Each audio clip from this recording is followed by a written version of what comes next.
13वां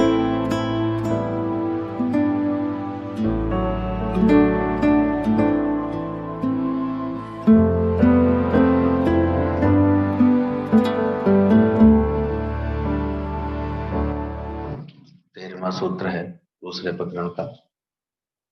मैं आश्चर्य में हूं, मुझको नमस्कार है।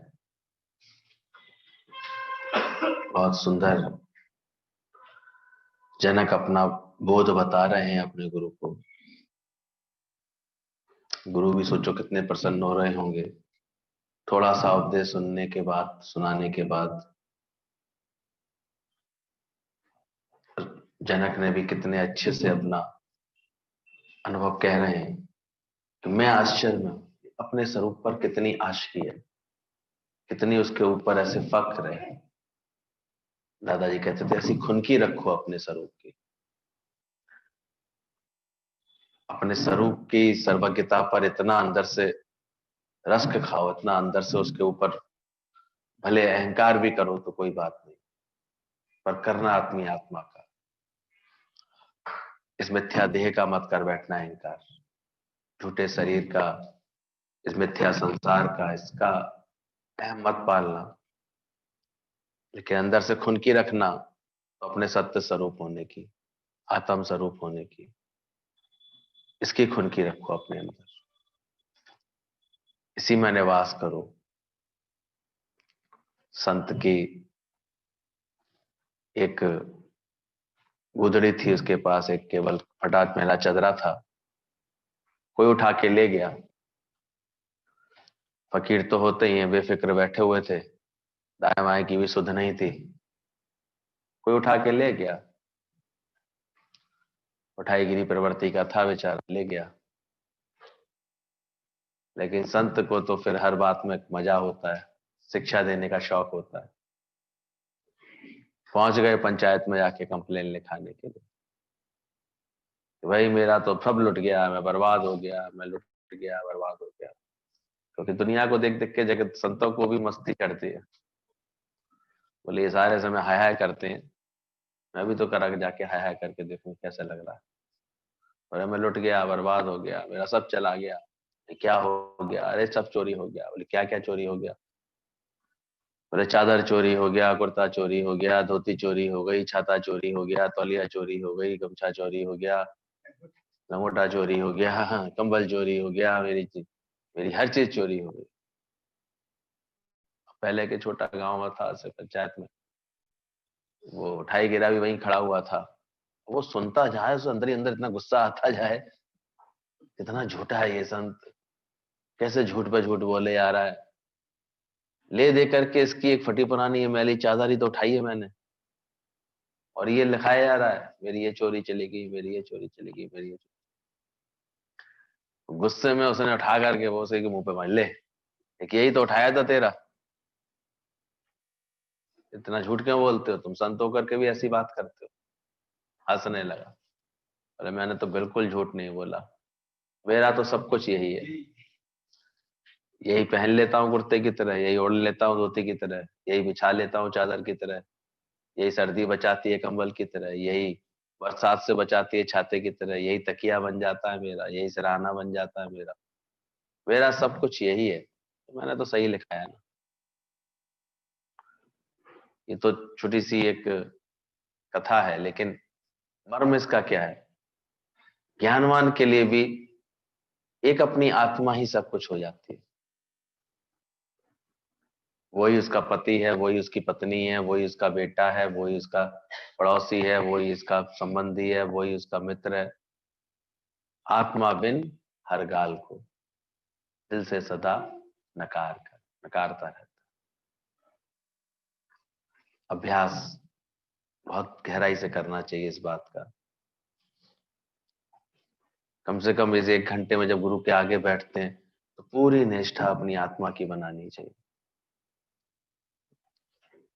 यहाँ भी बैठ करके अगर इधर उधर का चिंतन करते रहे, इसलिए बहुत यहाँ पर हमको लगता है कि तुम्हारे डिसिप्लिन की, तुम्हारे अंदर की चित्त की एकाग्रता की, संयम की बहुत जरूरत होती है। तुमको गुरु इतना विचारवान बनाना चाहता है, थाल विच तीन वस्तु पड़ी है, सत्य संतोष विचार। इस शरीर रूपी थाल के अंदर नानक देव ने बोला, तीन वस्तुओं को चेक करते रहो। ये जो प्रसाद है गुरु का, ये तीन से मिलकर के बना होता है। गुरुद्वारा में तो कड़ा प्रसाद बटता है, वो तो तीन चीजें उसमें मिलती हैं। आटा मिलता है, घी मिलता है, चीनी मिलती है, तो कड़ा प्रसाद बन जाता है। पर नानक देव ने बोला है कि इस थाल में तुम्हारे तीन वस्तुएं ठीक से रखना। सत्य को रखना अच्छी तरह से, संतोष भाव को रखना अंदर से, और विचार करना, ज्ञान के इतने उत्तम विचारों को भरना अपने अंदर। जेको भुंचे जेको खावे तिसका होय उद्धार।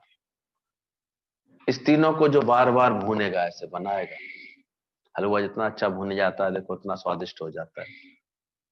उतना ही वो कढ़ाई को छोड़ देता है, उतना ही अच्छा बना हुआ हलवा बहुत स्वादिष्ट स्वाद दे देता है। पका हुआ होता है भली प्रकार, चिपकता भी नहीं है कहीं। घी भी छोड़ देता है, या कहते हैं बाद में घी भी छोड़ देता है। घी में भुनता जरूर है, लेकिन फिर घी का भी त्याग कर देता है। तो जे को भुंचे जे को खावे इसका होय उद्धार। तो ये भून करके हमको खाना है। सत्य का रोज गुरु इतना श्रवण करा रहा है, झूठी मैं को हटा रहा है, देह अध्यास को हटवाता है, अपनी आत्मा में तुम्हारी वृत्ति लाता है, ब्रह्माकार वृत्ति बनाता है गुरु। बार बार इसका उपदेश दे रहा है, कैच करो उसको, पकड़ो, टिको इसमें। कुछ तो विशेष है ना, कि जगत से अलग बात है। हम लोगों का सत्संग दुनियावी कथा भागवत सत्संग कीर्तनों जैसा नहीं है, अन्य सत्संगों जैसा नहीं। कभी कदाचित अपने सत्संग की तुलना किसी भी सत्संग से मत कर बैठना, धोखा खा जाओगे। ये सत्संग बिल्कुल अलग है, नितांत अलग है एकदम से। इसकी बात ही निराली है। ये ऐसा सच्चा सदगुरु मिला है हम सबको, उसकी महिमा ही निराली है। क्योंकि हमारा सत्संग कोई बाहर का कार्य नहीं है कि कुछ लोग आकर के बैठ करके यहाँ बैठे हैं तो उसको सत्संग हम बोल रहे हैं। यहाँ गुरु ने सत्य का संग दिया है। ये तो एक उसका सुंदर परिणाम है सत्संग का, जो इस सुख के रूप में हम लोग लेते रहते हैं। व्यवस्थाएं बन जाती हैं, लोग आते हैं, नियमित रखते हैं। लेकिन देखो, वही आते हुए अच्छे लगते हैं ना जो सत्य का शौक रखते हैं। किसी ऐसे ही को लाके बैठाल दो तो देखो बेचारा अपना भी टाइम खोटी करता है, वेस्ट करता है टाइम समय।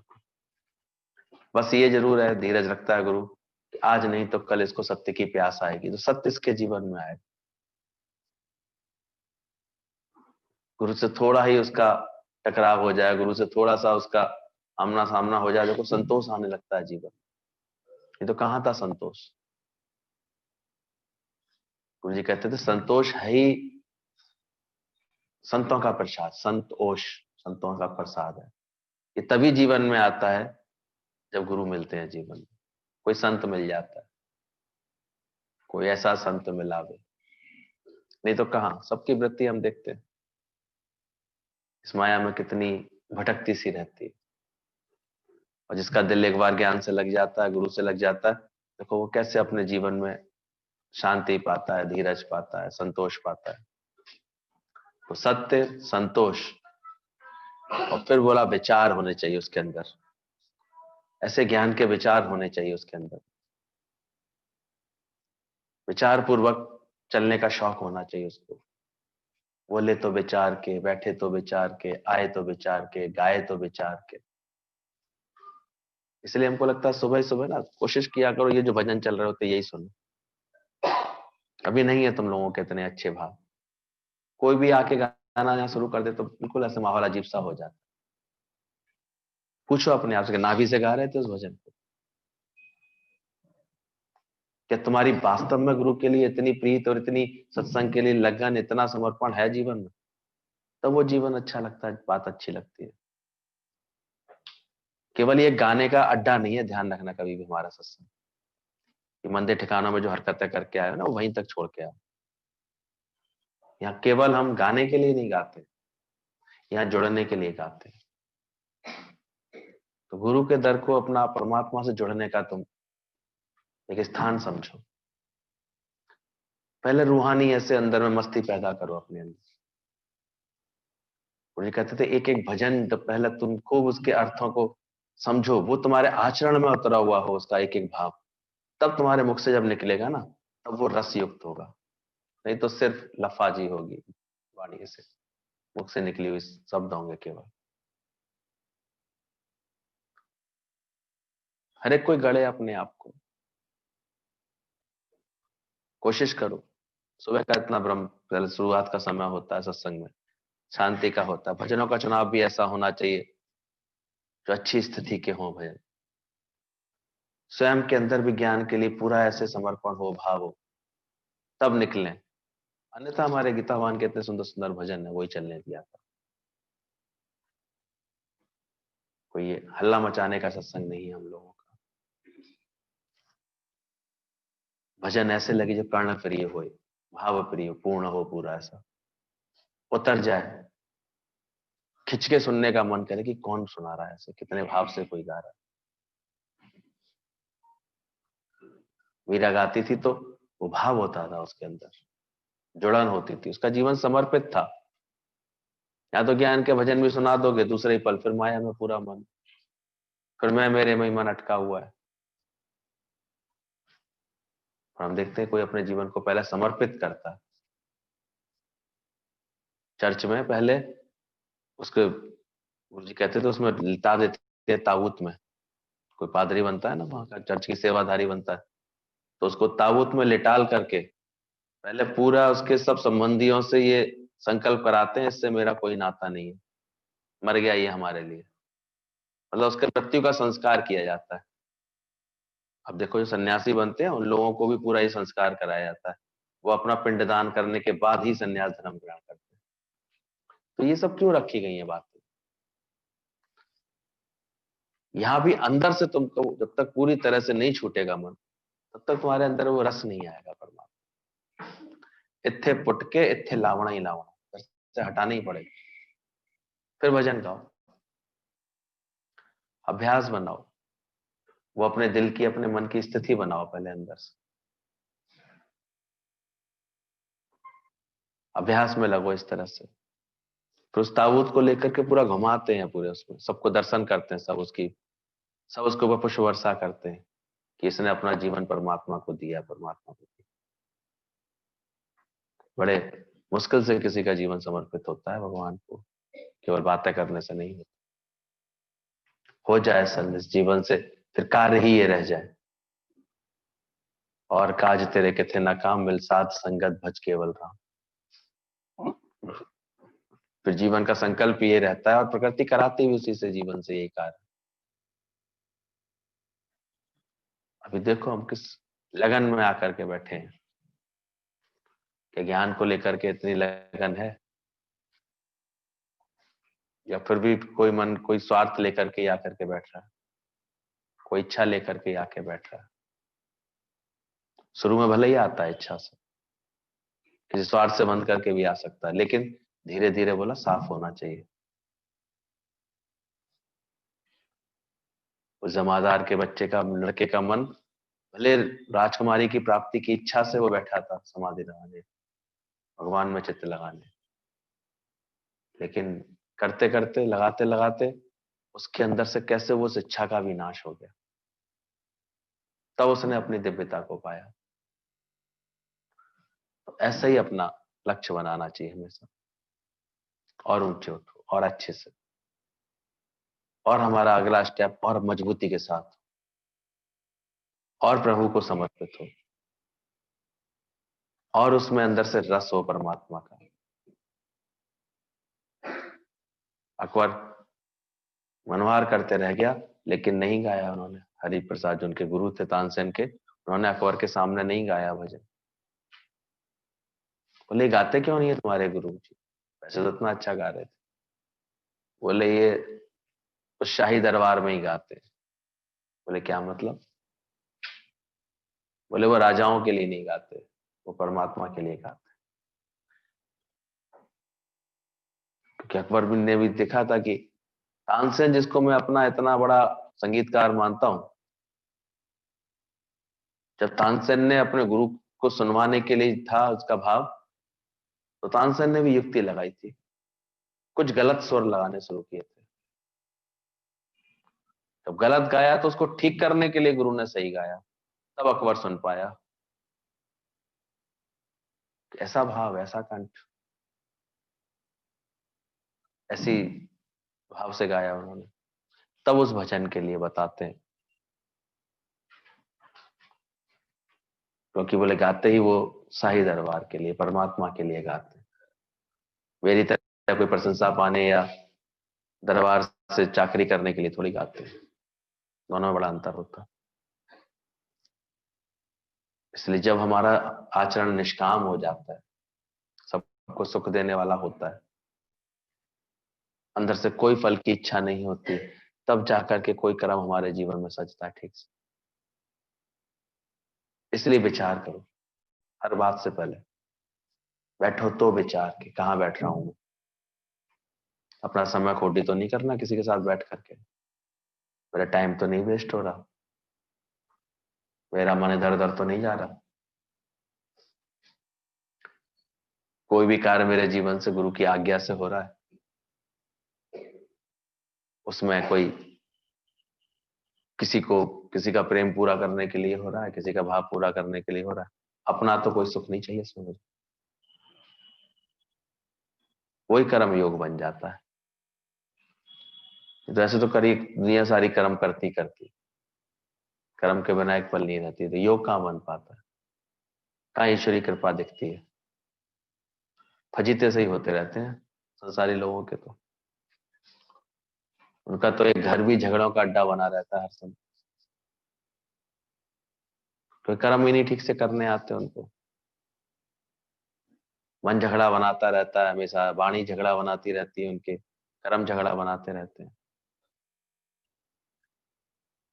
तो सीखें जल्दी से गुरु से ये युक्ति, अपने इस थाल में, शरीर रूपी थाल में सत्य को धारण करें, संतोष को धारण करें, सही विचार धारण करें, विचार पूर्वक कर्म करें, ऐसे ही कर्म ना करें, विचार होना चाहिए।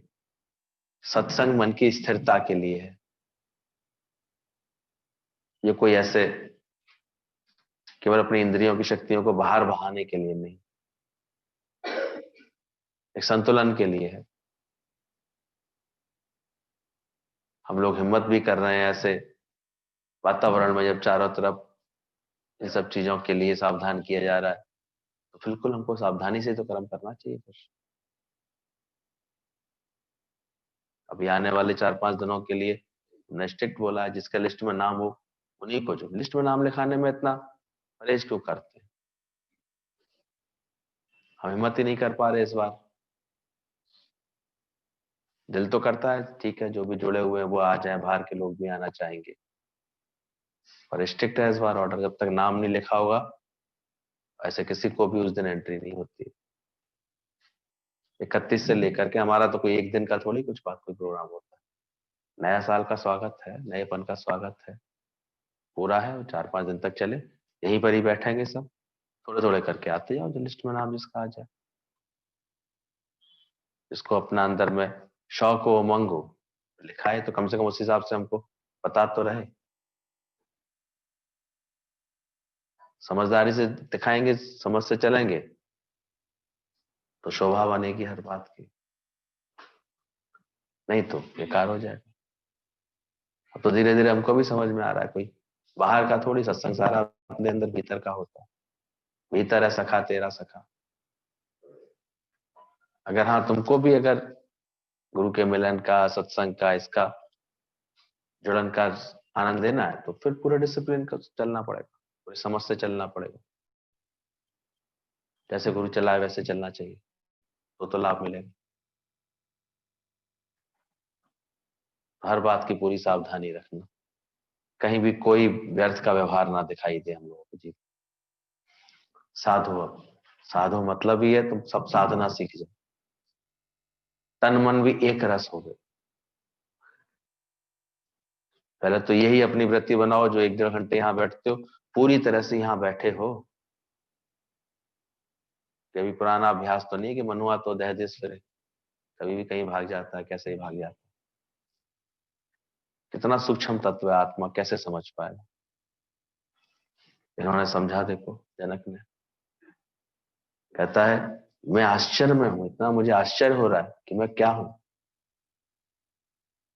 मेरा मुझको ही नमस्कार है, बार बार स्वयं को ही नमस्कार कर रहा है कि बोले अब मैं बाहर कहीं नमस्कार नहीं करूंगा, मेरा ही स्वयं को नमस्कार। इस संसार में मेरे समान निपुण कोई नहीं, अपना मूल पहचान। ये कोई अहंकार का सूचक थोड़ी है जो बोल रहा है। मेरे समान निपुण कोई नहीं है। वो जो आत्मा से समान निपुणता है किसकी, सोचो। क्योंकि शरीर को स्पर्श किए बिना इस विश्व को सदा सदा धारण किए रहता हूं। मैं इधर निर्लेप नहीं आ रहा भी हूं, शरीर को मैंने स्पर्श भी नहीं किया हुआ है, और फिर भी सारे संसार को मैंने धारण किया हुआ है। ये निपुणता नहीं है तो क्या। मेरी प्रकृति में कितना अद्भुत ये गुण है, रहत अतीत और सर्वरस भोगी। मैं निर्लेप न्यारा भी रहता हूं और सब रसों के साथ भी रहता हूं। समझो, बड़े गूढ़ अर्थ है इनके। वो कौन है? कौन है ये जानता है मैं गहरी नींद में सोया? तुम तो गहरी नींद में सो जाते हो, पर कौन है जो जाग रहा है? वो क्या अंदर से शांत हुआ? जो शरीर अभी सब कुछ क्रियाएं कर रहा था, अब कुछ नहीं कर पाता, क्यों भूल गया वो अचानक इस सांस लेना? अभी तो सांस ले रहा था ना, अभी तो सोए थे, खा पी करके साथ ही सोए थे। क्या हो गया अचानक रात में उसको?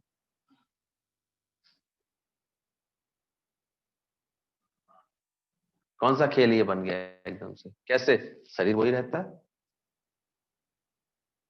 केवल एक शक्ति से अलग होने की देर है। उसको शक्ति से वो शांत हो जाए, उसका संकल्प शांत हो जाए, हिसाब किताब कर्म का पूरा हो जाए, ऑटोमेटिक चुपचाप में कैसे गैस का सिलेंडर खत्म हो जाता है, अरे अभी तो रोटी बना रहे थे, उसका तो फिर भी आइडिया लग जाता है, तो मैं टाइम हो जाता है। इसका तो ये भी आइडिया नहीं लग पाता कब कौन सा काल कौन सा खेल कर जाए इसके अंदर। सोचो, थोड़ी सी गाड़ी नहीं देख पाए होंगे, अचानक ही उसने मोड़ दिया टैंकर, और कैसी भयानक पांचों लोगों की उसी गाड़ी में आग लग करके मौत हुई। आदमी निकलता तो है ही है जाने आने के लिए, गाड़ी का इस्तेमाल करेगा और किसका इस्तेमाल करेगा? क्या चूक हुई है? कैसे आग का गोला बन गया? काल कैसे घसीट के लेके जाता है उस जगह पर? कैसे सब सब कुछ एकदम से नष्ट हो सकता है? इसकी सृष्टि में कुछ भी पता है? कितना इशारा परमात्मा दे रहा है, तुम इसमें क्या खुशी मनाते हो? किस बात की खुशी मान के बैठ जाते हो? मन को एक आदत सी पड़ी हुई ना, जरे दुखी और फिर जरे सुखी। ढंग से दुखी भी नहीं होता है। हम तो देखते हैं कितना दुख रहता है, तो रहता ही नहीं, बोध ही नहीं करता अपने मन को।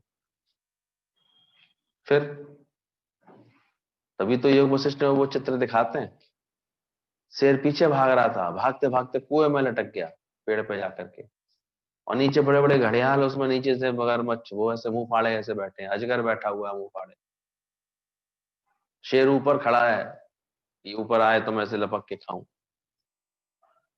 और जिस पेड़ की डाली को पकड़ के लटका हुआ है, उसको चूहे काट रहे हैं, काले और सफेद चूहे, कुतरे आ रहे हैं, उसको कभी भी टूट सकती है वो डाली टहनी।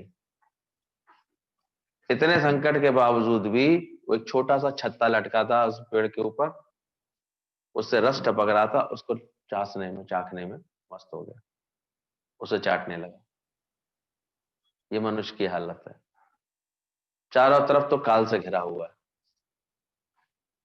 फिर भी जरा मन को कहीं से सुख लगे, मन कहीं भी सुख कह दे ये बड़ी अच्छी चीज है, इसको देखो ये लड़की बड़ी अच्छी जा रही है, इसको देखो ये चीज कितनी अच्छी है, ये पिक्चर जरूर देखूंगा, ये बड़ी अच्छी आ रही है, फिर सुख मान के भटकने लगता है। ऐसा हो जाएगा तो सुखी हो जाऊंगा, बेटे की शादी हो जाएगी तो सुखी हो जाऊंगा, ये बात बन जाएगी तो सुखी हो जाऊंगा, फिर चाटने की कोशिश करता है, जबकि दिन रात रूपी काले सफेद चूहे रोज उसकी उम्र को खा रहे हैं, फिर भी। तो ये सब बोध, ये ज्ञान वैराग्य की समझ है। जब गुरु से मिलती है हमें सही वैराग्य की समझ, और हमारे यहाँ नितांत वैराग्य भी नहीं, वैराग्य के साथ ज्ञान और प्रेम सहित जब जीना सीख जाते हैं। वैराग्य तो होना आवश्यक है, बिना वैराग्य के ये ज्ञान तो टिक ही नहीं सकता, कभी जम ही नहीं सकता। लेकिन साथ साथ इसके आचरण में ज्ञान भी होवे, प्रेम भी होवे, समझ भी होवे पूरी। समझ नहीं होगी तो कैसे कार्य करेगा? सोचो, पति पत्नी नाव में बैठे यात्रा कर रहे थे, कहीं जा रहे थे, अचानक नाव ऐसे बड़ी बड़ी लहरें खाने लगी, ऐसे हवा चली थी, तूफान चला तो नाव हिलने लगी, बड़ी चीखने लगी, डरने लगी। होता ही स्त्रियों का स्वभाव, थोड़ा सा भी कहीं ऐसे हलचल मस्ती तो बहुत जल्दी घबराती हैं, चीखती हैं। पति बोला शांति से बैठो भाई, हिलोगी तो और ज्यादा रिस्क है नाव के अंदर। नहीं समझ रही थी, चीख रही थी, बार बार हिल रही थी। पति भी ऐसे था, उसने निकाल के पिस्तौल उसकी कनपट्टी पे लगा दी। शांति से बैठ रही है कि नहीं, लगाऊं गोली अभी, शांति से बैठ। अब पिस्तौल लगी देख करके हंसने लगी।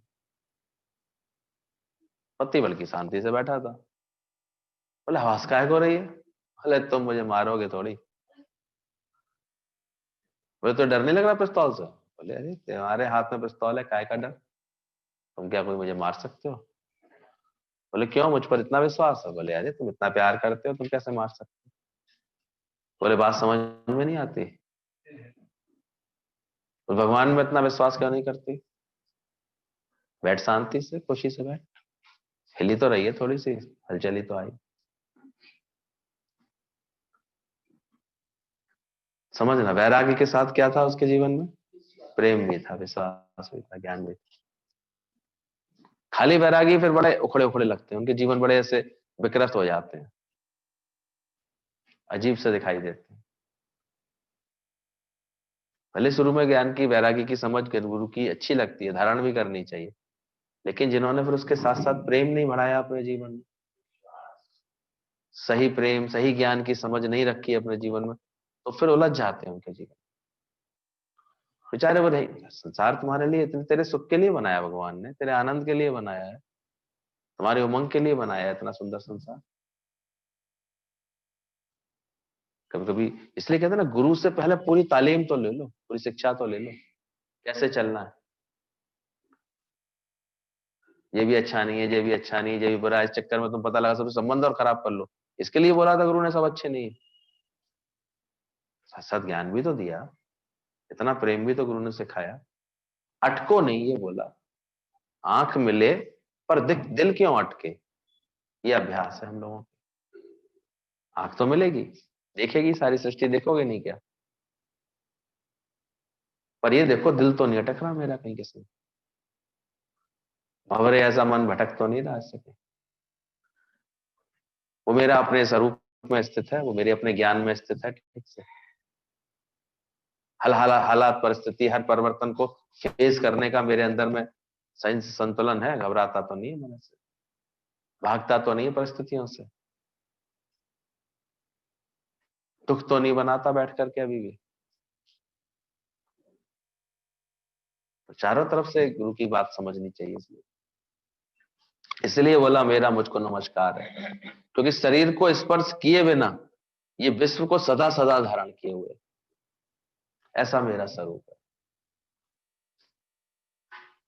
असंग भी है, स्पर्श भी नहीं करता किसी को, ये आत्मा इतनी असंग है, आश्चर्य बात है ऐसे। और धारण भी सब इसने किया हुआ है। Everything is God, everywhere is God, nothing but God. परमात्मा के सिवा कुछ है भी नहीं, और परमात्मा इन सब से निर्लेप भी है, क्योंकि ये सारे उसने तीनों गुणों को दे दिया, सारी इसकी स्थिति, ये अपने आप, इसके खुद के गुण है, ये सारी क्रिया अपने आप स्वाभाविक होती है इसके अंदर। इसलिए एक ज्ञान में सिद्धांत बताते हैं, गुण ही गुण में बरत रहे हैं। भगवान कुछ नहीं कर रहा, सब गुण ही गुण में बरत रहे हैं। अब सूर्य का अपना गुण है, वो चमकेगा तो ऊष्मा देगा ही देगा, प्रकाश देगा ही देगा, और उसके प्रकाश से, उसकी ऊष्मा से तपिश मिलेगी, पानी सोख ही लेगा वो। ये अपने गुण ही गुण में बढ़ता रहा ना, कोई क्या कर रहा है। तो ऐसे इस प्रकृति में 3 गुण डाल दिए उसने, परमात्मा ने, सब गुण गुण बना दिए, गुण ही गुण में बढ़ते रहे, सब अपने अपने गुणों में बढ़ते रहे। चंद्रमा अपने गुण में बढ़ता है, सूर्य अपने गुण में बढ़ता है, हवा अपने गुण में बढ़ती है, पानी अपने गुणों में बढ़ता रहा है, सबका अपना गुण है। सबका आधार क्या है? सारा वस्त्र बना किससे? ये बोले तंतुओं से बना है कि नहीं? सब आत्मा का ही पसारा है, whole world is extension of God. लेकिन फिर भी गुरु जी कहते थे, हुक्म राजा का और राज्य रानी। ये हुक्म तो राजा का चलेगा हमेशा, पर राज्य कौन करेगी? रानी। ये प्रकृति रानी है, ये दासी है इसकी, ये राज्य करती है, ये गुण ही गुण में बढ़ते रही। और जिसने सुंदर समझ को धारण कर लिया वो नहीं उलझता। फिर किसी की प्रकृति से क्यों उलझते? क्यों किसी के स्वभाव से अपने मन को खोटा करते हो? तो अपने मन को इतना निर्लेप न्यारा बनाओ, इतना सही समझ वाला बनाओ, ऐसे अंदर से ज्ञानवान बनाओ इसको, आवत तो हर्ष ना हो, जावत तो फिर क्षोभ। कोई क्षोभ नहीं होता उसको। अब अगर कुछ प्राप्ति में तुम्हें हर्ष हो रहा है तो फिर तैयार रहो जाने के लिए, दुख बनाना ही पड़ेगा। कोई कहीं तुम सुख मानते हो, फिर कहीं दुख मानोगे बैठकर।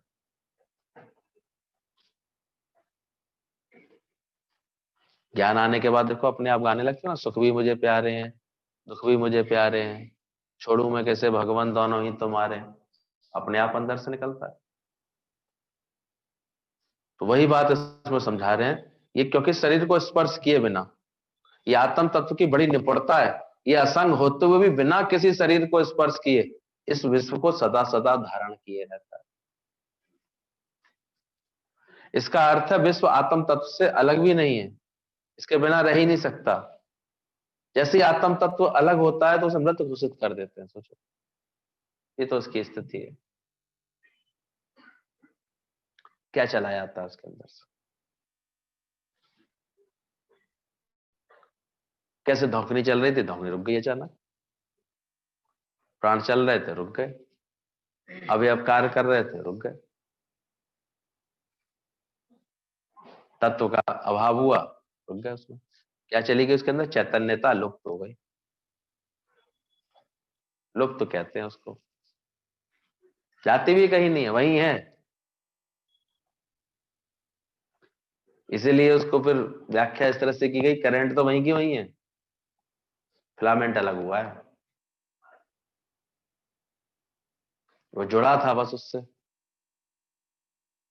जुड़ा था, बल्ब जल रहा था, अलग हो गया थोड़ा सा, अब फ्यूज। तो शरीर कैसा पड़ा रह गया? निष्प्राण, निष्क्रिय। लेकिन फिर भी प्रियता है उसके अंदर। अपने वाले का किसी का शरीर हम ऐसे बेकदरी करते हैं, कितने सम्मान से उसको फिर रखते हैं, उसकी अंत्येष्टि करते हैं। प्रियता का गुण फिर भी है उसके अंदर। इसलिए दादा ने कहा अस्थि भांति प्रिय अभी भी है उसके अंदर, ध्यान रखना। कहीं गई नहीं है आत्मा उसके अंदर, ईश्वरीय शक्ति कहीं अलग नहीं हुई है, हटी नहीं है। यही तो इसकी एक सुंदर है विचित्रता। देखो, अजब कारीगरी भगवान की देखा करो। कभी कोई देखो प्रकृति में कैसे कैसे रंग भरे। अपने इधर क्षेत्रों में तो एक गौरैया हुआ करती थी, पहाड़ी क्षेत्रों में जाओ तो इतनी रंग बिरंगी चिड़िया होती है। जिस जिस देश की आबो हवा जलवायु इतनी अच्छी होती है ना, वहां क्या देखो, पक्षियों के रंग, पौधों के रंग, वनस्पतियों के रंग अलग विचित्र, अलग होते, अलग स्पेशल होते हैं। यानी कहाँ से रंग भरे हैं भगवान ने। बीज सबका ऐसे मटमैला दिखाई देगा। किसी भी फूल के बीज देख लेना, किसी के भी सब्जी तरकारी बीज देख लेना, बीज एकदम मटमैले से होंगे। लेकिन पता नहीं उसमें क्या ऐसे डीएनए का फॉर्मेशन है, ऐसा कोई उसमें है कॉम्बिनेशन, कि जब उसमें से उत्पत्ति होती है तो वो इतनी कलरफुल, इतनी सुंदर, ऐसे वैरायटी निकलती, नई नई वैरायटी, हर बार नई वैरायटी। और नई वैरायटी लो। इसीलिए तो जो ज्ञानवान वो हमेशा कहते वाह अद्भुत है तेरी कारीगरी भगवान, एक बूंद से रचा है तूने सूरज गगन का गोला, पत्ते पत्ते की कैसे कतरन आ रही है, देखो कैसे कितना जल आकाश से बरसता है,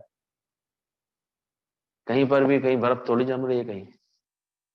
अभी जाकर के देखो शिमला विमला इधर की तरफ नजारे देखो, जाकर के श्रीनगर वगैरह के, ऐसे बर्फ छन छन के गिर रही है।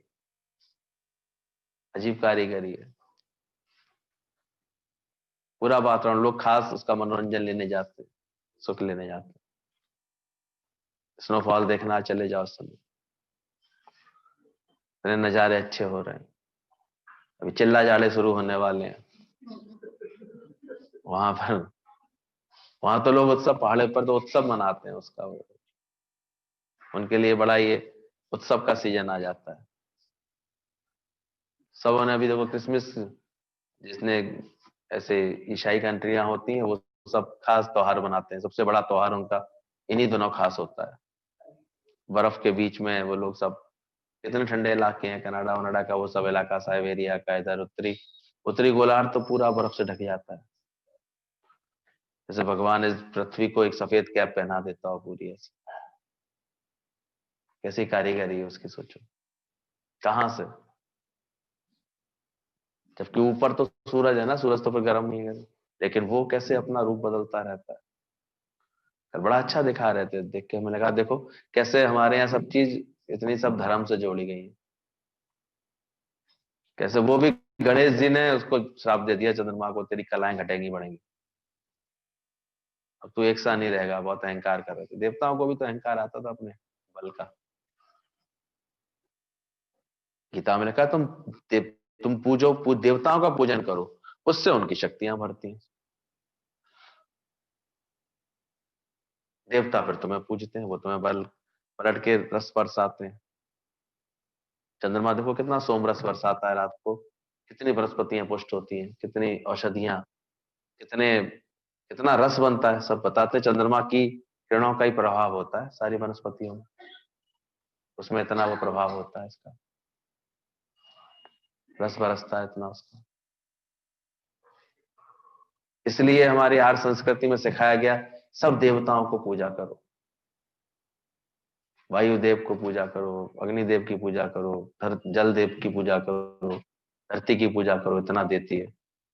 संस्कारी लोग करते हैं ये सब नित्य अपने अच्छे श्लोक मंत्रों के द्वारा, इनको इनकी पुष्टि करते हैं, पलट के वो तुमको फिर शक्ति देते हैं।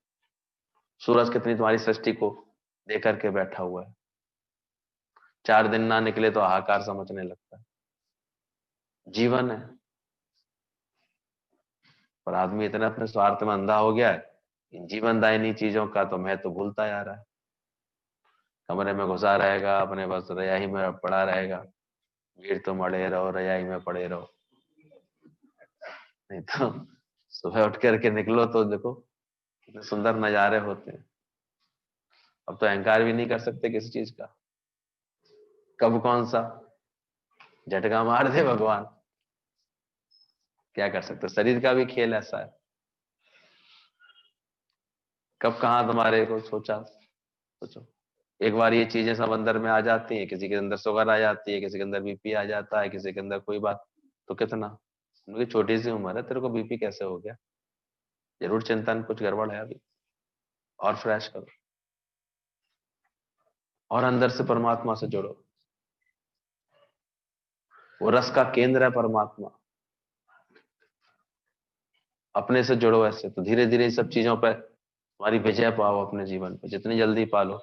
ये तो एक उम्र के बाद तो फिर ये खंडर में तो उल्लू अड्डे जमा ही लेते हैं, चमगादड़ उल्लू कहाँ बसते हैं, खंडर हो गया शरीर अगर जब तक, तो ये अड्डे जमा लेंगे फिर परमानेंट, फिर तो निकलते भी नहीं है।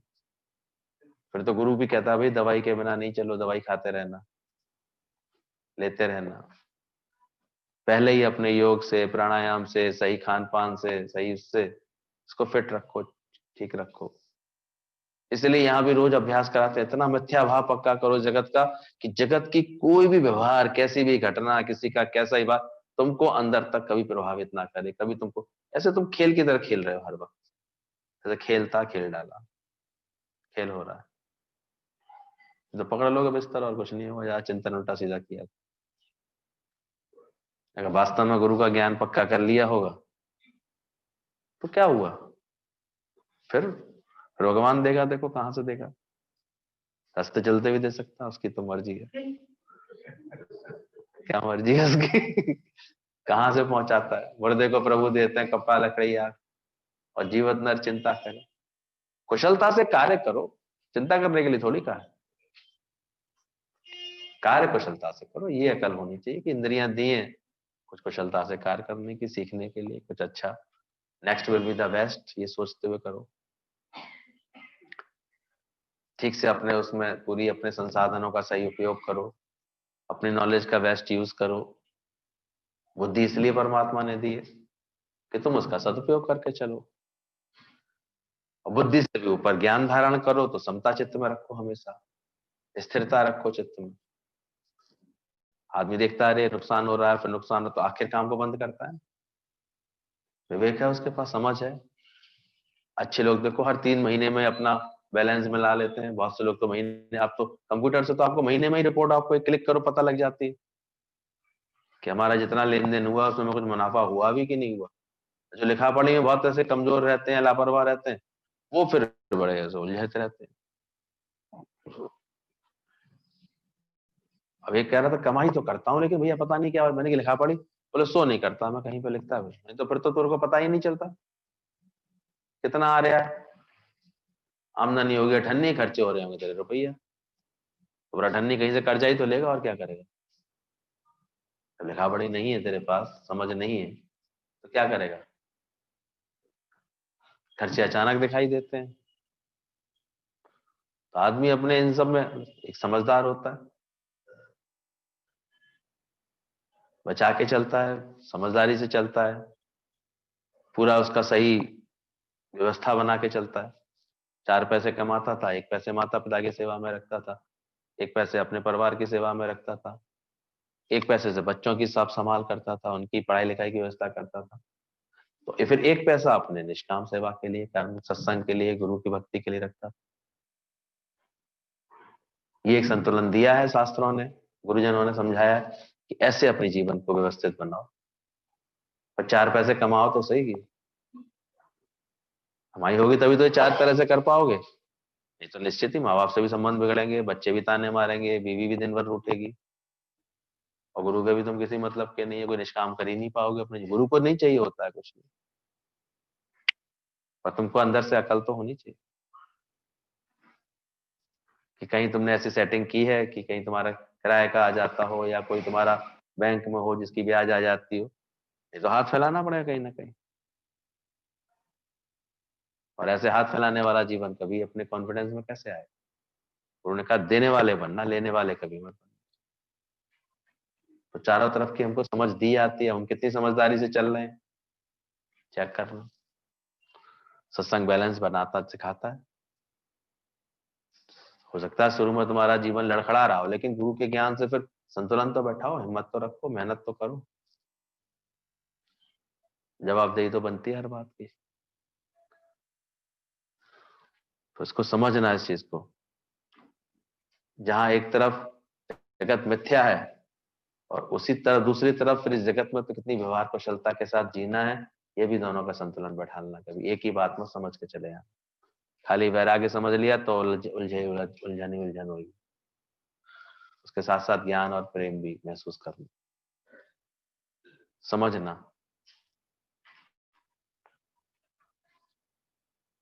अपने जीवन का पूरा सही करना चाहिए, हमेशा जीवन को सही चलाना चाहिए। मेहनत और मजदूरी से बेशक कुटुंब को पालो, और प्रभु पाना है तो पावन दूध में पावर पानी डाल दो, कोई बात नहीं, वो भी चल जाएगा। चाय बना के पी लो, नहीं है दूध पूरी तरह पीने लायक, तो चाय का ही आनंद लो, उसमें क्या बात। लेकिन प्रभु पाने के लिए भले संतोष में रहो, धीरज में रहो, कम में गुजारा करो, ये अकल तो सीख सकते हो, युक्ति से चल सकते हो, लेकिन अंदर में समझो तो सही बात, सारी बात। अहंकार नहीं करो कभी किसी बात का, अंदर बदगुमानी नहीं करो किसी बात की। ठीक से समझ लो कैसे प्रकृति आप पे आप चल रही है, इस बात को समझ लो। सब क्रियाएं अपने आप होती हैं। ऐसे ही आत्म तत्व संसार को धारण किए हुए, ये अपनी मर्जी से नहीं बल्कि स्वाभाविक गुणों पर चल रहा है। यह कितना बड़ा वैज्ञानिक सत्य है जो राजा जनक ने प्रकट किया। जो व्यक्ति सभी कार्य ईश्वर की इच्छा द्वारा किया मानते हैं कि वही करता है, उन्हें इससे बड़ी निराशा होगी।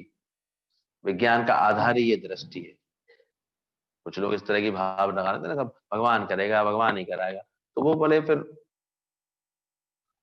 हासिल होती, फिर उनको हैरानी हासिल होती है।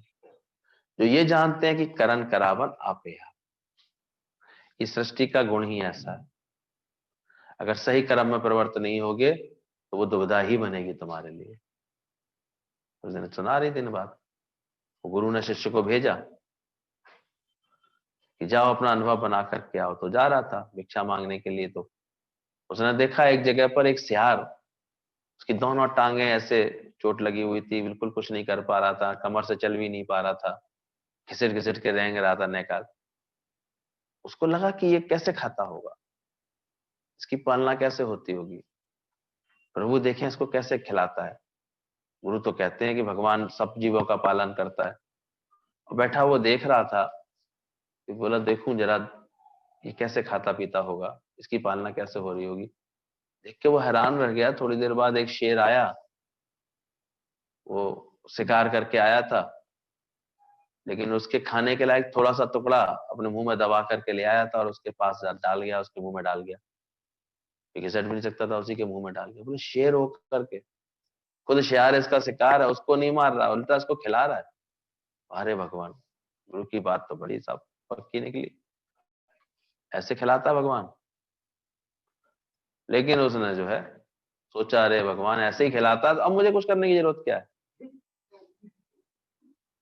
अब वो बैठ गया, मैं भी देखूं मुझे भगवान कैसे खिलाता है। ऐसे ही खिलाता है भगवान, भगवान ही खिलाने वाला है। तो बैठ गया आराम से। अब एक दिन हो गया, देखे कोई लाया ही नहीं कुछ, कहीं से कोई आती आती चीज नहीं दिखी उसे। 2 दिन हो गए, 3 दिन हो गए, शराब तो भूख प्यास से परेशान। लेकिन उसे लग रहा था भगवान को खिलाना चाहिए, गुरु की वचन है, गुरु का वचन सत्य है। इधर गुरु को लगी चिंता, भाई कहाँ गया वो, लौट के क्यों नहीं आया। दिखवाया ढूंढवाया तो गुरु जी गए ढूंढने, तो एक जगह ऐसे बिल्कुल निर्जीव सा हो गया था। 3-4 दिन में तो बिल्कुल ही पस्त हालत, बिल्कुल उसकी चला फिरा ना जाए। बोले ये क्या कर रहा है। बोले गुरु जी ऐसे ऐसे मैंने देखा था, लेकिन भगवान ने मुझे तो खिलाया ही नहीं। मैं 4 दिन से देख रहा हूँ, भगवान ने मुझे नहीं खिलाया। गुरु ने कहा बिल्कुल ही मूर्ख है क्या तूने सियार से सीखा, शेर से नहीं सीखा। भगवान तुझे शेर जैसा बनाना चाहते हैं कि तू दूसरों की जरूरतें पूरी कर, और तूने सीखा सियार से ही। तूने अपनी बुद्धि कैसी बना ली कि अब मुझे भी खिलाएगा भगवान। तो ये फिर ऐसे लोगों को फिर निराशा ही हाथ लगती है, तो ठीक से बात नहीं समझते। अब तो गुरु ही करेगा, वही करेगा, क्यों। गुरु की लालटेन बुझेगी, जब रोशनी बुझेगी तो फिर क्या करोगे तुम, अगर ज्ञान अपना खुद का पक्का नहीं करोगे, खुद के जीवन में अगर नहीं मजबूती लाओगे अंदर से खुद को। फिर तो देखते हैं, अगर गुरु का तुमने भी अगर इस तरह जागृत करना नहीं सीखा अपने आप को, तो फिर क्या करोगे, फिर वही ममता वही माया में फंसे रहोगे, फिर वहीं से दुख पाओगे नए सिरे से। क्या करोगे, शरीर का भरोसा है किसी के। गुरु का कोई अमृत पी के आया हुआ है क्या, देख नहीं लिया, झटका खाया नहीं था क्या। पहले ही अपने को हर तरफ से मजबूत करो, ज्ञान में मजबूत करो, सत्संग को मजबूत करो, अपने अपने बगीचे को अच्छा करो। वो तुमको प्रसन्नता देता रहे, अभ्यास कराता रहे, समझ मिलती रहे तुमको। ऐसे ऐसी संगतों से बचो,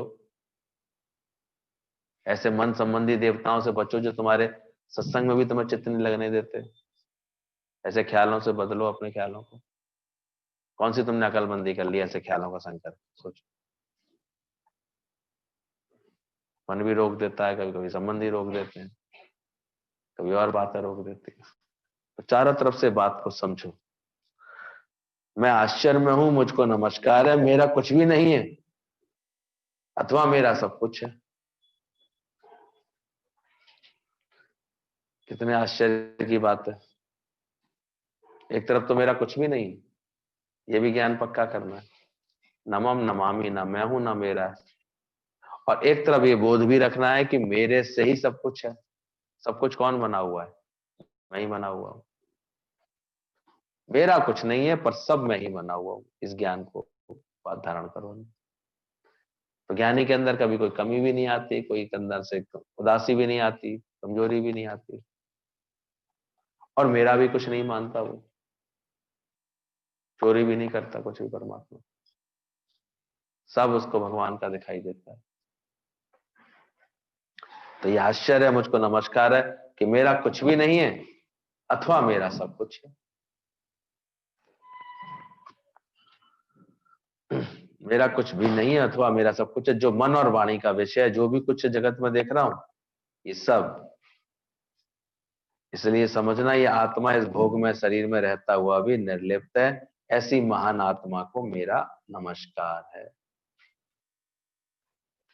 ज्ञान आ जाता है तो फिर हमारा सारा भय चिंतन सब बदल जाता है। कभी देखा है कोई बच्चे अगर शेर का मुखौटा लगा के आ जाए तो तुम डरते हो?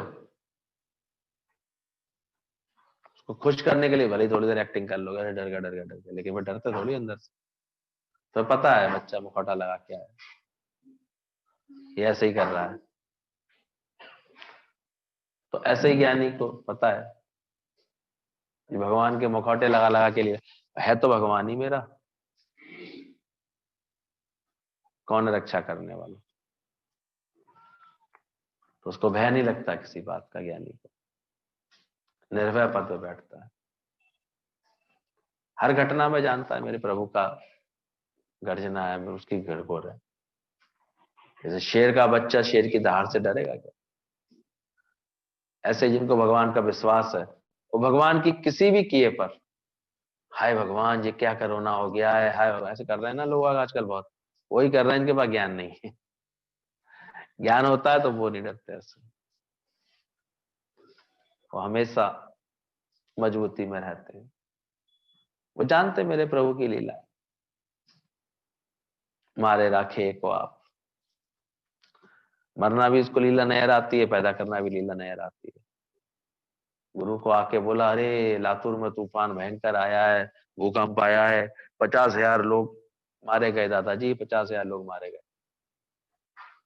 दादाजी ने बड़े प्रेम से बोला, हॉस्पिटल में जाके गिन लेना, 50,000 से ज्यादा पैदा हो गए होंगे। उसकी सृष्टि में कोई कमी नहीं आती, ये तुम्हारा व्यर्थ का सोच है। तो तुमको भी कैसा बनना चाहिए? भगवान के किसी भी किए पर ऐतराज होना चाहिए, कैसी भी घटना पर तुमको दुख लगना चाहिए, डर लगना चाहिए, कुछ खराब हो रहा है, फिर धाड़, तो भी धाड़ जोर से अपने अंदर ज्ञान की शक्ति भरो, हिम्मत भरो।